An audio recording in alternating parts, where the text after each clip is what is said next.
देखते हैं क्या करना है। पहले पार्ट 1 देन इंशाल्लाह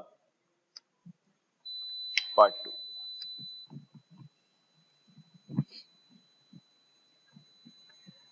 देखिए, if ZPS company will benefit financially by accepting the offer of early settlement discount, या फिर क्या है, ZPS company places monthly order with supplier for 10,000 component that are used in manufacturing process. So annual demand है आपकी 1,20,000, order size है 10,000. Current terms are payment within क्या, which ZPS company meets, and cost per component is 7.5. The cost of ordering is 200 per order, while the cost of holding component in inventory is $1 per component per year. The supplier is offered either discount of 0.5% payment in full within or 3.6% on order of 30,000 more component. So supplier भी बड़ा तेज है आपका, वो कह रहा है या तो अर्ली सेटलमेंट डिस्काउंट ले लो या बल्क परचेज डिस्काउंट, कोई एक. आप कह रहे हैं दोनों दे दो, दोनों नहीं देंगे, कोई एक. अगर आपको अर्ली सेटलमेंट डिस्काउंट चाहिए तो आप 30 डेज में पेमेंट करेंगे, आपको 0.5% का डिस्काउंट मिलेगा. और कैश डिस्काउंट लेना इनकम है, कैश डिस्काउंट लेना इनकम है बेटा, कैश डिस्काउंट देना कॉस्ट है तो कैश डिस्काउंट लेना इनकम है. लेकिन इसमें एक प्रॉब्लम है, अगर आप जल्दी पे करोगे तो आपके पेबल का अमाउंट कम हो जाएगा, डेटर्स क्रेडिटर्स कम होंगे. रिडक्शन इन क्रेडिटर्स की वजह से आपकी फाइनेंस कॉस्ट बढ़ेगी. और मजीद पढ़ लेते हैं क्या कह रहा है. If the bulk purchase discount is taken, the cost of holding component is in inventory would increase to कितना, 2.2 per component per year due to the need for a larger storage facility. और पूरे साल में कह रहा है भाई 365 days है, शॉर्ट टर्म फाइनेंसिंग का रेट 4.5%. पहले हम बात कर लेते हैं अर्ली सेटलमेंट डिस्काउंट लें या ना लें.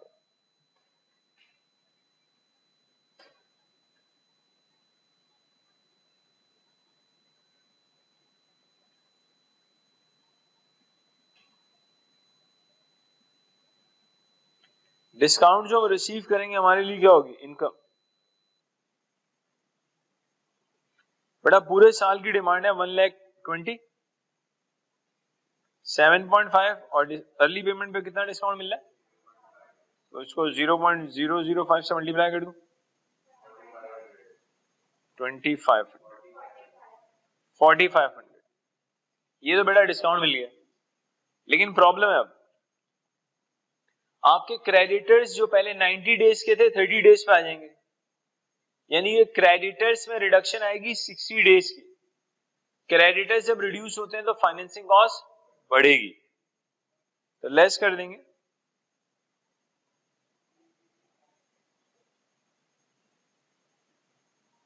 इंक्रीज इन फाइनेंस कॉस्ट आप चेक कर लें. इस क्वेश्चन से पहले हम ऑलरेडी क्रेडिटर्स मैनेजमेंट के पूरे फॉर्मेट्स देख चुके हैं. तो increase in finance cost directly निकाल लेंगे जी, 1,20,000 इंटू 7.5, 60/365 से ना आपके पेबल्स में रिडक्शन आएगी. सोचो भाई, पहले आप 90 डेज में देते थे, अब 30 डेज में दे रहे हैं, तो कितने डेज की रिडक्शन आएगी. तो डायरेक्टली 60 डेज को लेके आप क्या निकाल लेंगे, रिडक्शन इन पेबल का अमाउंट, मल्टीप्लाई करते हैं. शॉर्ट टर्म फाइनेंसिंग का रेट कितना है, 4.5. बताएं क्या आता है बेटा, क्वेश्चन में देखिए ना, ओडी का रेट, शॉर्ट टर्म फाइनेंसिंग का रेट गिवन होगा 6,6,5,7 के बाद क्या है, तो 8 कर लेते हैं, 8 कर लेते हैं, कोई बात. नेट कॉस्ट आ रही है बेटा 2,1. अर्ली डिस्काउंट लेना नहीं चाहिए, early settlement discount should not be taken. GPS को मशवरा दे देंगे, ठीक है. पहला मशवरा तो ये दे देंगे कि हमसे मशवरा ना लो, ये मशवरा आपका बिल्कुल सही है लेकिन इसके मार्क्स नहीं है. तो दूसरा मशवरा दे देंगे कि यार आप डिस्काउंट ना लो, क्योंकि अर्ली सेटलमेंट डिस्काउंट में नेट बेनिफिट नहीं होता, नेट कॉस्ट है. ये बात. अब बात कर लें बेटा bulk purchase discount. Bulk purchase discount को सॉल्व करना बहुत आसान है। पहले आप एग्जिस्टिंग एनुअल इन्वेंट्री कॉस्ट निकालें, फिर आप बल्क परचेज डिस्काउंट को लेकर एनुअल इन्वेंट्री कॉस्ट निकालें। अगर बल्क परचेज को लेकर एनुअल इन्वेंट्री कॉस्ट कम आती है तो फिर आप बल्क परचेज डिस्काउंट अवेल कर लें, वरना आप डिस्काउंट अवेल ना करें। सिंपल है ना जी। बात कर लें उसकी या इश्यू को दोबारा सॉल्व करें, क्या ख्याल है यार? ये भी ठीक है सर, ये अगर 2 दफा हो जाता तो बड़ी जबरदस्त बात। गुड। तो बेटा पॉइंट नंबर 2 में देख लें, पहले हम एग्जिस्टिंग एनुअल इन्वेंट्री कॉस्ट निकाल लेते हैं।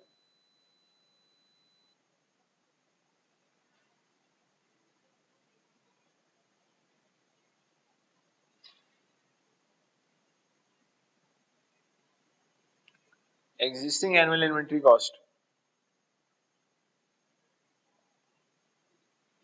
Ordering cost. बेटा एनुअल डिमांड कितनी है? 120। ऑर्डर साइज और पर ऑर्डर कॉस्ट कितनी है? कितना आ गया? 24। होल्डिंग कॉस्ट, ऑर्डर साइज का 50% वेयर हाउस में अजम्पशन। बताएं बेटा पर यूनिट होल्डिंग कॉस्ट कितनी है? एग्जिस्ट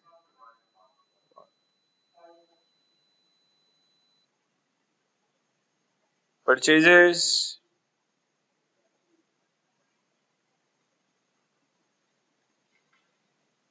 चेक कर लें। ये बात भी क्लियर हो रही है कि जो इनकी करंट ऑर्डरिंग पॉलिसी है 10,000 की, 10,000 is not EOQ, am I right? अगर ईओक्यू होता तो कौन सी चीजें, दो चीजें बराबर होती, ऑर्डरिंग और होल्डिंग। बिल्कुल सही, बेहतरीन, गुड हो गया। 1,20,000 इंटू 7.5 कितना आया? कितना? 900,000। देख लें, ये बेटा आपकी एनुअल इन्वेंट्री कॉस्ट आ गई।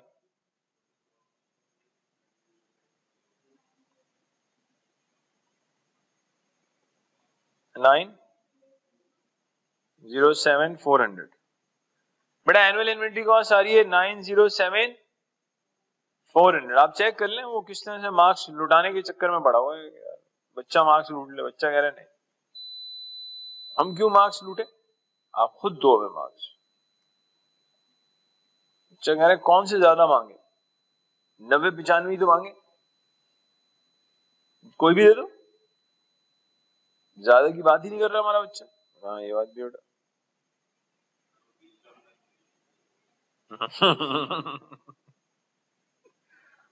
Bulk purchase discount, bulk purchase discount. बेटा बल्क परचेज डिस्काउंट के साथ निकालते हैं annual inventory cost. Ordering cost 1,20,000, order size कितना है? 30 इंटू 800, ऑर्डरिंग कॉस्ट 800 आ रही। होल्डिंग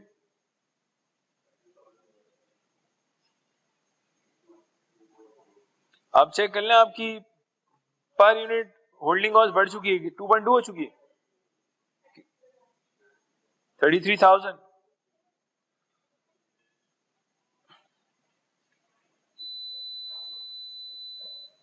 परचेजेस कॉस्ट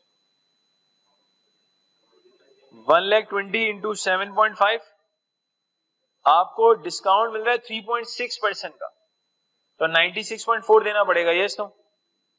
0.964, 3.6% का डिस्काउंट मिल रहा है तो बचा 96.4%। बताएं क्या आ रहा है? 867। सबको ऐड करें बेटा। देखें बेटा आज फिर आपने अल्लाह माफ करे फिर 901,400 आप पूरा एक ही खा गए थे माशाल्लाह। आपने ऐसे तो बात बनेगी नहीं, 1,00,000-1,50,000 तो बंदा इधर उधर करे ना, अभी डॉलर खुद सोचे। छोटे मोटे तो बोला वो तो वैसे हम लोग लिफ्ट ही नहीं कराते, तो अल्लाह रहम करे। गवर्नमेंट डिपार्टमेंट में मत जाइए वरना मसला। ये बात एनुअल इन्वेंट्री कॉस्ट। तो बेटा यहाँ पे सेविंग आ रही है अगर बल्क परचेज डिस्काउंट लेंगे। annual saving due to bulk purchase discount 90